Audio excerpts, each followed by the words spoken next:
My grandson asked the other day, and it's been several years since one of his grandfathers passed away, and he said, "Why did Grandpa die here?" And this is several years ago. He's 7 now, but Mm, he's been carrying that question. So there are different ways to work with children because they don't think strategically and Warning, this is a public service announcement. This is the Walk in Victory podcast.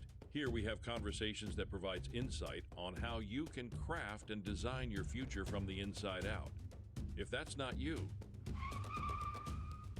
then tune into another bleeping podcast. Everyone else, enjoy the show. And here's our host. Good afternoon, good day, good evening. I don't know what time you're listening and or where you're listening from. It's your boy, your host, Noran Tillman, and you are with me for another episode of Walk in Victory. Speaking of victory walks, I want to say that I have a real soft spot in my heart towards women, especially women in business or women empowerment, because I grew up around some really, really strong women in my life. Uh, my mom grew up a single parent household, but my aunt, who was an accountant and wound up retiring as a nurse, she went back to school twice. My grandmother was very, very inspirational. And me and my grandma were really close. She actually taught me how to cook because she used to do all of the cooking. And then as she got older in her age, she couldn't get in the kitchen like she used to. So she would just point me to this, point me to that, and tell me what to do. And I was living with her for a lot of my teenage life. And I remember the impact that her passing had on me like it was yesterday. You know, you see a person going through ailments and illnesses, and you just want to keep them there, right? Selfishly, you're like, oh, it doesn't matter that they're not feeling well, as long as they're still here with me. And right. well, I'm grateful that for the impact that she had on my life and my mom and my aunt, and not just them, like the community that we grew up around were all around women who had to be strong for various reasons. So now as I am interviewing people and I'm seeing this huge movement of women entrepreneurs who are taking their rightful place as thought leaders, authors, they're telling their story and not afraid. And they're not hiding behind, they're masking their mistakes. They're really, really being transparent. It moves me to a place where it's like, wow, well, I'm glad to be able to be a part of having the ability to sit down and to lend their stories a voice, to lend their expertise a voice, to lend because not too long ago, that there wasn't a platform where women could express themselves. I grew up in the era where we were still watching TV when the guy would say, go and sit down and look pretty. Women were homemakers. So, seeing that ecstasy, but ecstasy, I've seen that transformation. I've seen that shift in what was and what is. And I'm excited about what possibilities are ahead of us. And today we're going to talk to someone who actually helps women to find their voice and coach them out of dilemmas. And I'm excited about that. Lynn, how are you doing? I'm great. How are you? I'm great. Thank you so much for jumping on our podcast. If you don't mind for a few moments, just tell the audience what it is that you do. We'll go from there. In corporate America, training executives and their staffs in leadership areas and organization development and large scale organizational change. That's hard to say. But several years ago, life threw me a curve that I just never would have expected. And that is within 3 years' time, I lost my mother, who was very, very close to me, my little brother, and my Mm, husband. So in mm, years, I went through, talk about a tunnel of grief 3 times. And, it's interesting because when you go through a trauma like that, it just builds. And so each one gets worse. And of course, my husband, that was the last one, and that was terrible. And it took me a while to get through that heavy grieving part. And I finally got sick because I was pushing myself so hard to just keep going. And I was sick for 3 months. So that gave me plenty of time to think. And I kind of had an epiphany. Woke up one morning and I thought, you know, I have a doctorate in human behavior. I've worked with people for all of my adult life to help make their lives better. I have figured out how to get through this. I don't care how old I am. I am going to help people who've been through this kind of a traumatic experience not only get over, well, you don't really get over the grief. You get past the worst of it, but help them rebuild, redefine who they are and what they want their life to be, and then actually create it and implement it so that they have a life that's fulfilling, that's joyful, frankly, that's worth living. And in doing so, we honor the past relationship that they had, that they lost, and create something that they and their family can be very, very proud of. Yeah, so it's amazing that some of our past experiences and our past expertise can help us at times, because when we go to get the degree or when we go get the expertise or get the training, we're not really looking that it's going to be beneficial at some point to us. At the moment when we're doing it, it's going to be a good job or it's going to help me to reach a different audience. How was that experience when you realized that you were the audience that needed to be reached first? That's like physician heal thyself, right? Yes. Yeah. It was, yeah, it was interesting because I did something that I never suggest to my clients to do, and that is I downsized within the first year. My house was so big, I just couldn't take care of it. And I thought very hard and talked to a lot of people. So, because I didn't want to fall into the trap of making a decision too soon before my head began to clear that I would be unhappy with.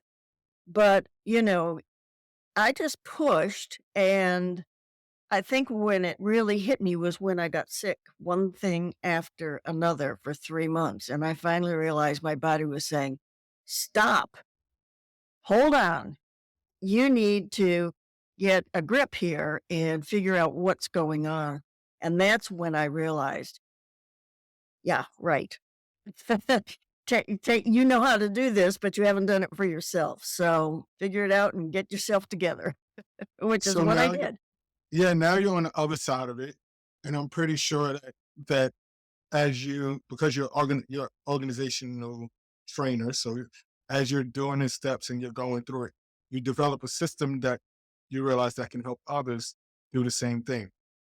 Right. What gave you the courage to tell your story?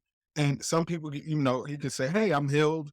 I can go on with my life. I moved on. I got past through the worst of it." But instead, you said, "You know what? Someone else can hear and use these tools and techniques that I've developed." What gave you the courage to do that?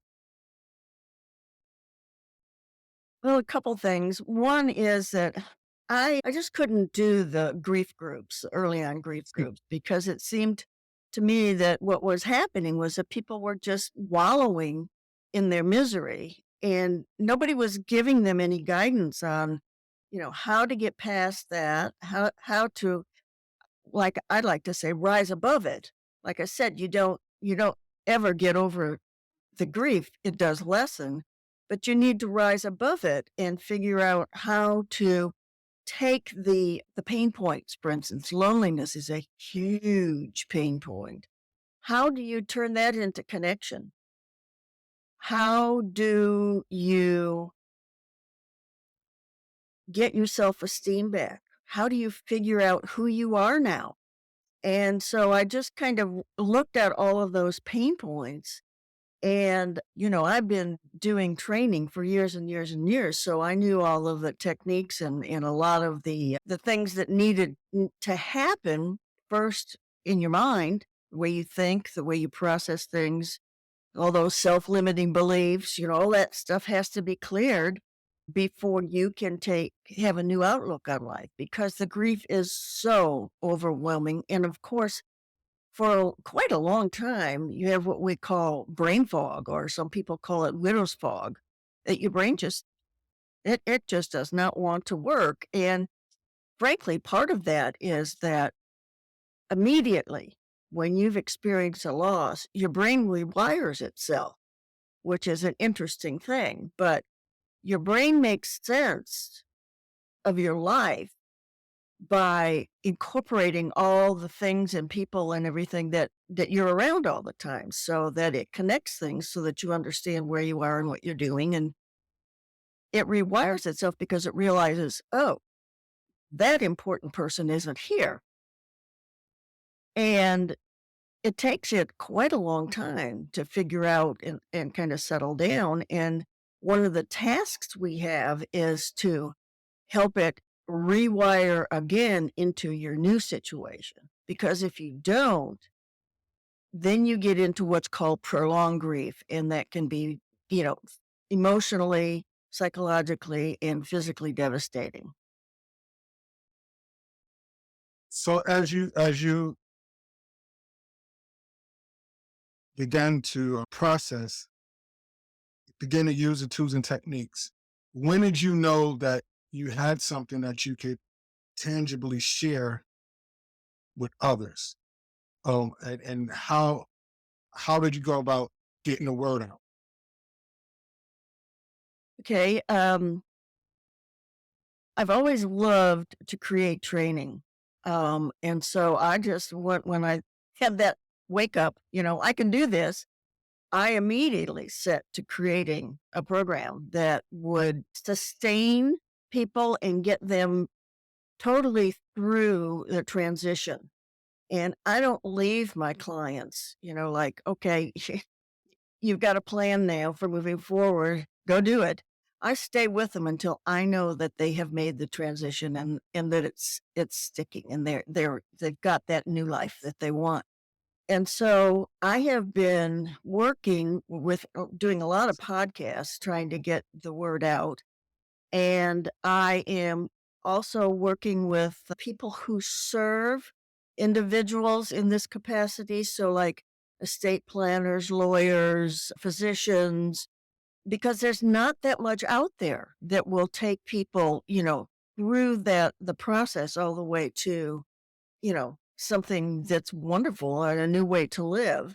So, it's important. And so I'm trying to get the word out. And the other aspect to that is, as I'm sure you realize, talking about grief and death and dying is really a taboo in this country, in our society. So I am also trying to help people understand, how do you do that? How do you support someone? What do you say to them? And, what do you do? Because a lot of times people say, well, I don't know what to say. So I'm not going to call or whatever, which is the last thing because people feel so isolated and so alone. So that's part of my mission. So now that you found your mission and you knew kind of what the steps to take, which I think is awesome. And you're talking about something that we all know, anyone listening know that that's the one thing that we can 100% for sure say is gonna happen to all of us, is that one day we're gonna lose someone that we love, Yes. or we're gonna wake up on the other side, whatever your belief is, where you wake up in the day that we pass.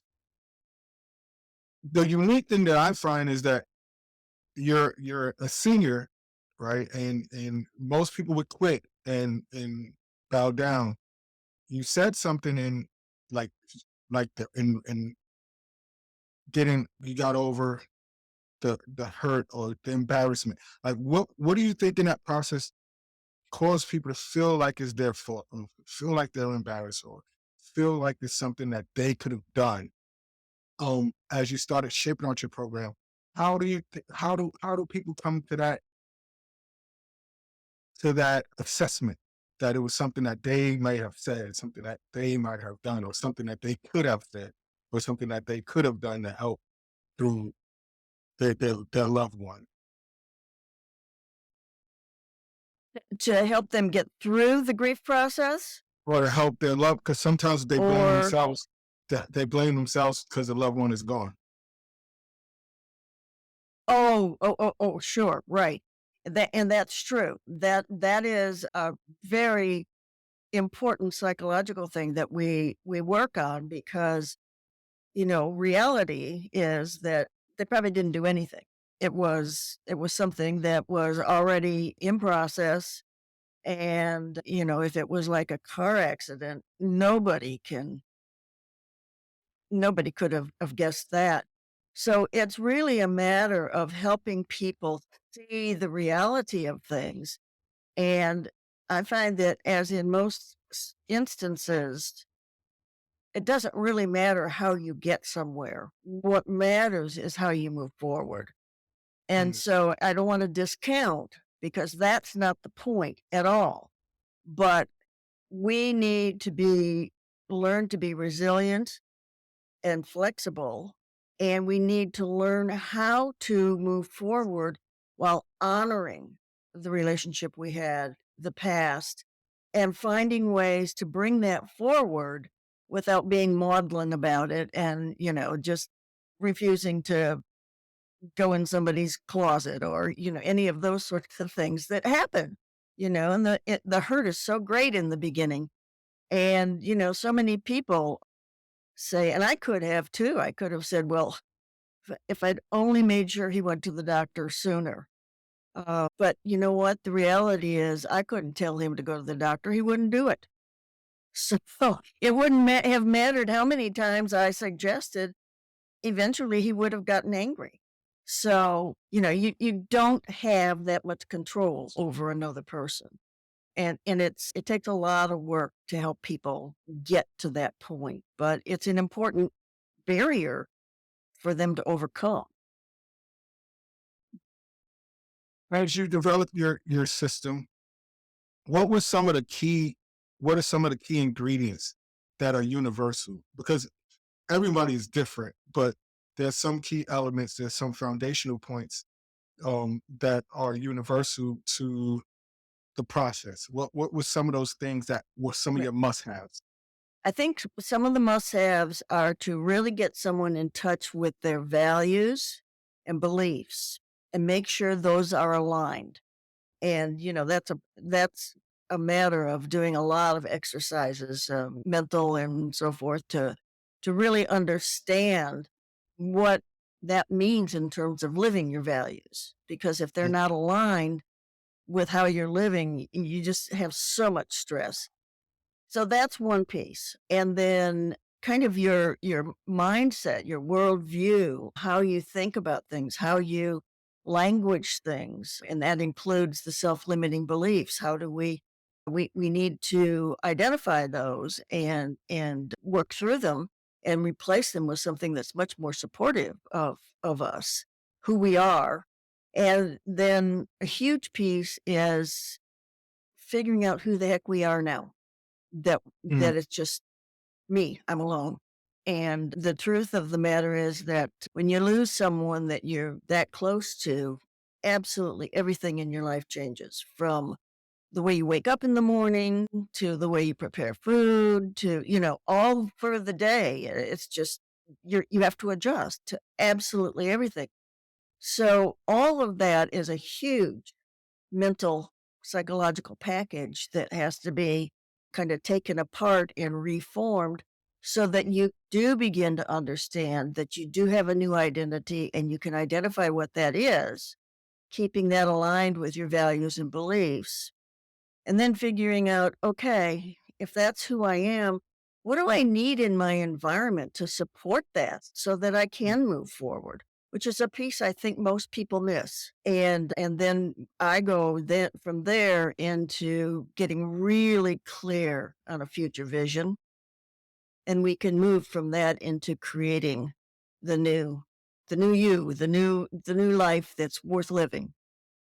How long in your expertise, how long do you think a person should wait, or how fast should they begin this type of program? Because there is a period where natural mourning should transpire, but when should a person start to say, okay, I heard about this lady named Lynn, let me give her a call? How long into the process? Of course, everyone grieves differently at a different rate. And so, I'm glad you pointed that out. I really tend to suggest that it's when that brain fog starts to lift, when you begin to feel more comfortable about making decisions and not waffling back and forth, and you feel like you can make good decisions, and you have some proof of that, and the brain fog is lifting, and you begin to truly wonder what's next, not just the, oh, I can't live without him stuff that you feel at the beginning, but okay, well, here I am. What do I do with my life? I'm here, you know? And so that's when I can really work with people because they are in a place now where they can make decisions and contemplate these sorts of things. And some of your concepts, and because you lost your husband, so I'm really focusing in on this specifically. But can some of those concepts even happen for someone who may been in a long term marriage and got divorced because you grieve kind of the same way, or and you kind of going through the same Yeah, motions? absolutely. And it applies, to various degrees, but losing a job, you lose your identity. Going through some terrible trauma, you get to the same point where you're grieving about a lost body part, lost mobility, whatever it is. So it applies in a lot of different situations. Loss is trauma. That kind of loss is trauma when you really upset your emotional system because you also then upset your physical system. Mm. And, we go through all of that to a greater or lesser degree, depending on, the severity of the trauma. What do you think caused you to connect the fact that you were going through the physical element in your body to the way that you were emotionally?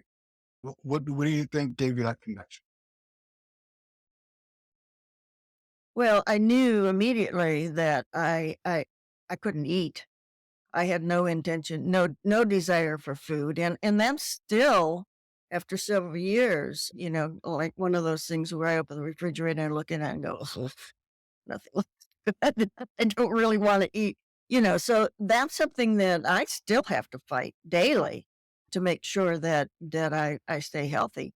But I think some of those things, like there's times when it's you almost have an inability to move. Mm. I just can't make myself get up. I can't, you know, those sorts of things are big indicators to me that there are other things going on rather than this heavy, heavy grief. When we think about the fact that our brain regulates our entire body, it makes sense that it wouldn't just be the emotional piece, but everything. Everything, yes, everything is affected, right? Everything is affected. So when you start to feel the lifting, you got some of your clarity back. What was the process of you putting together? Well, you already like curriculum writing anyway, but walk me through, because now you're looking through a different lens. Did you have the confidence that you could actually turn this into curriculum, Yeah, or? yeah, I did. Absolutely. Yeah. I mean, that's what I've done all my life. So I know I'm good at that. And it's funny because for years after my husband and I retired, I just knew that there was something missing. I Mm, knew I had a purpose to fulfill and I didn't know what it was. And it was very frustrating. And I finally realized that when my mother came to live with me at 100 years old, that was my purpose at that point to take care of her until she passed at mm. 106. And then my husband got ill, and I figured, well, this is my purpose. I'm supposed to be here to take care of these people. But then when everybody was gone, it was like, oh boy, now what? I'm a big believer that you can't lean too heavily. I mean, need to keep these great relationships with your family, but you can't lean that heavily on your children. They have their own lives. They have their own children. You can't take all their time. They need to raise their family. And, so it's like, oh my goodness. So that's when it's a good time to start really thinking about this. What am I going to do? Who am I going to be? And you can't prepare for it because no one knows how we're going to respond. Right? And like your mom was 100 years old, but someone, and I've been a pastor for years, and I've done countless funerals, and I've been at a lot of funerals. And one of the things that I don't really like to hear people say is like, God doesn't make any mistakes, and even though we understand that, but at the time when a person is grieving, they don't need to hear that. That's the thing. Now, there's No, certain things that and that's a that big we should, deal. Uh, yeah. No, go ahead. Yeah, I was going to say that so many people say things that are said in well-meaning, but they hurt like heck, and that's one Yeah, of them. Well, he's that's in a one. better place. Yeah, I Yeah, don't want to hear that. I want him here with me. I don't want to hear that. And yeah, so, it can be very hurtful, and that's why I'm trying to also educate. And not only do people who are on the outside not grieving need to be educated about what to say and do, what to but say. Yeah, those who are yeah, grieving need to be educated in terms of saying, most of the time is, "How are you?" "Oh, I'm okay." Well, no, that's not enough. You're not teaching that person how to help you. You can say things, "Well, it's really tough, but I really appreciate you giving me a call today. That's so supportive. Thank you. All right, I just yeah. taught you. Please don't What? stop calling." Yes, and that's the other thing too. People on the outside, and it's the same thing if you have an illness, right? In the beginning, everyone is up in arms. They're giving you support. They're there. Oh, if you need me, the catchphrases. If you need me, just give me a call. And then, 2 weeks later, everybody's back in their life. You're still grieving. You're still not feeling well. And no one wants to pick up the phone call. And now you start to compound another level of grief because it's like no one is here to support me. Like people that said that they would support me are Yeah, not here to support me. And that's why what you're doing is important because people need to be supported because a lot of times we won't find that support in our immediate circles. that's right. That's right. And one thing that's appalling when you think about it is corporate America gives us 3 days Yeah. bereavement leave. And it takes at least, a year to really get back to having your brain work and being able to be productive. And, people need to understand that. And Yeah. instead, they just walk past your office door or your desk and don't say anything because they feel uncomfortable.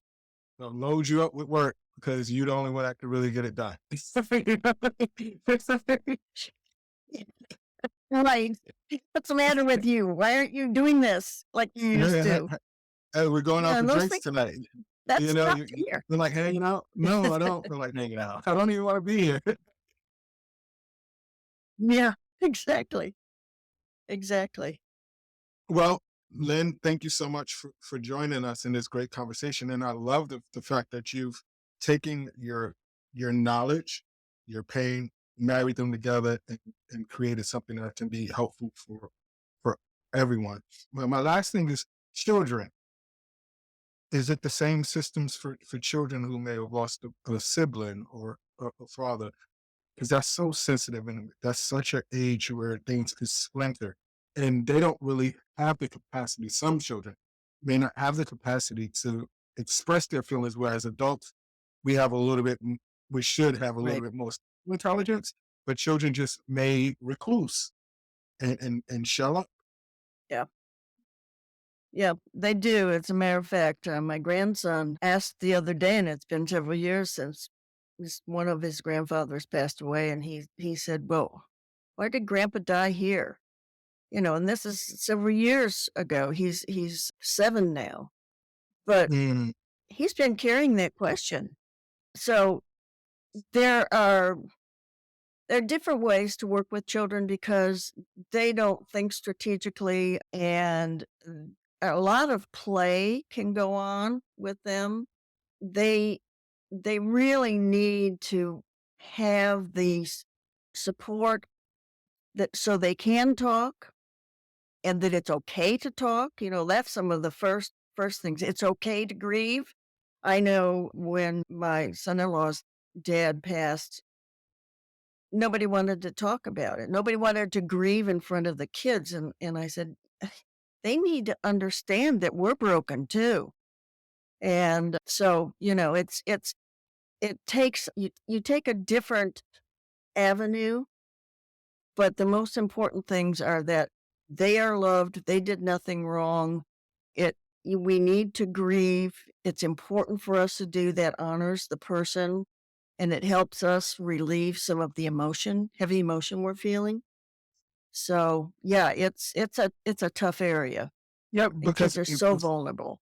it's like we keep them away from the grieving process, but they still process. So now here it is. I saw this guy every day, and now I'm not seeing him anymore.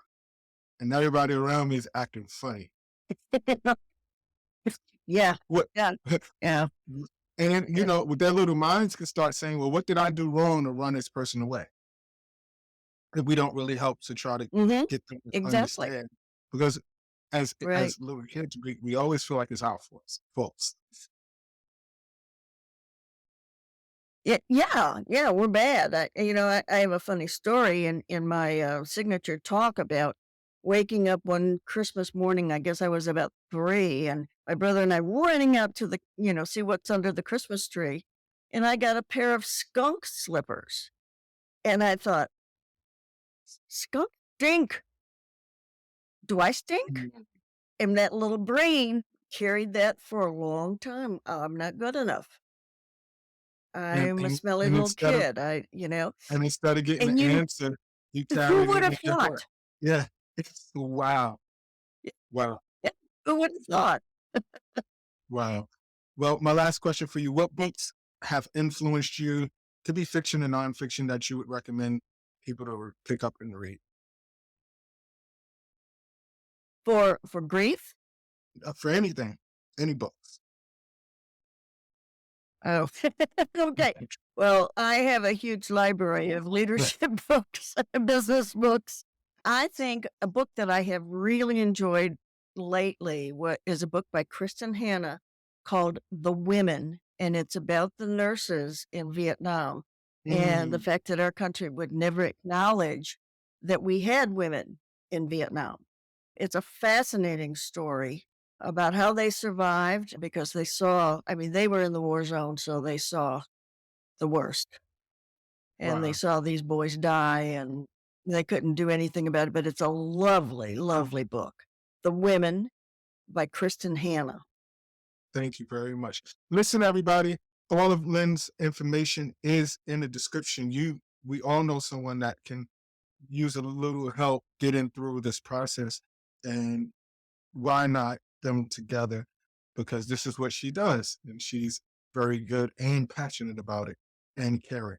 We want you to hit like and subscribe. That helps us get in the algorithms. We don't actually cash out Venmos or any of those other things, but we do ask that you help us get heard.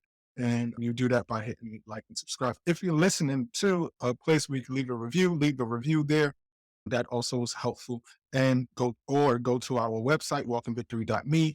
And on that website is a landing page of this very interview. And in that landing page is all of Lynn's social handles and connections that you can make with her after this interview. Enjoy the rest of your day. Don't walk with your head up, down. Don't walk with making excuses. Don't walk feeling as if you're by yourself. Join our team, and together let's walk in victory. Peace.